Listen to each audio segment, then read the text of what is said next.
आवाज आपकी, खबर हमारी। आप देख रहे हैं न्यूज 24 उल्लासनगर।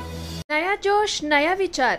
दमदार उम्मीदवार राजू गोपला ने इस बार पैनल नंबर 19 से चुनावी मैदान में कैंप 4 स्थित pencil factory PTC ground road पर एक चाइनीज दुकान पर देर रात हुए विवाद ने हिंसक रूप ले लिया।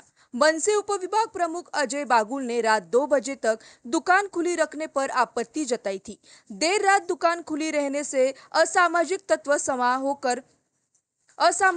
जमा होकर शराब सेवन करते हैं, जिससे क्षेत्र में गुनहगारी बढ़ती है।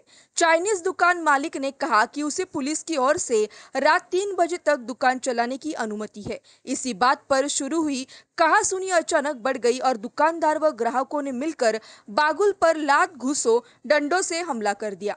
गंभीर रूप से घायल बागुल को उपचार के लिए तत्काल मध्यवर्ती अस्पताल में भर्ती कराया गया है। पुलिस ने मामला दर्ज कर जांच शुरू कर दी है।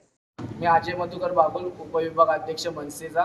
मी माझ्या वॉर्डमधनं एरियामधनं पेन्सिल फॅक्टरीमधनं CNG पंपाच्या इकडून रस्त्यातून येत होतो, तर तिकडे 2 चायनीज कॉर्नर चालू होते।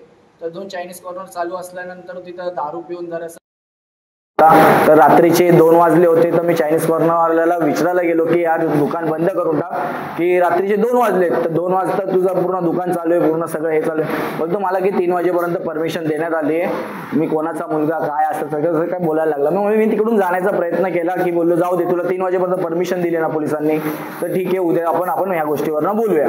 तर त्या गोष्टीवरनं बोलल्याच्या नंतरून त्यांनी माझ्यावरती आतमधले जे पिणारे होते ते लोकांनी धक्काबुक्की केली। तू इथं आलाच कस काय, भाई ते चायनीज कॉर्नरनीच सांगितलं की तू आला कस काय, यावरून धक्काबुक्की केली। मग त्या लोकांनी दारू पिणाऱ्यावाल्यांनी पण मला धक्काबुक्की केली, मला पेन्सिल फॅक्टरीपर्यंत मला मारत नेल्याच्या नंतरून 4 गाड्या आल्या। अज्ञात लोकांनी डायरेक्ट माझ्यावरती बांबू, चाकू बिकू, रॉड बीड या लोकांनी माझ्यावरती वार केले।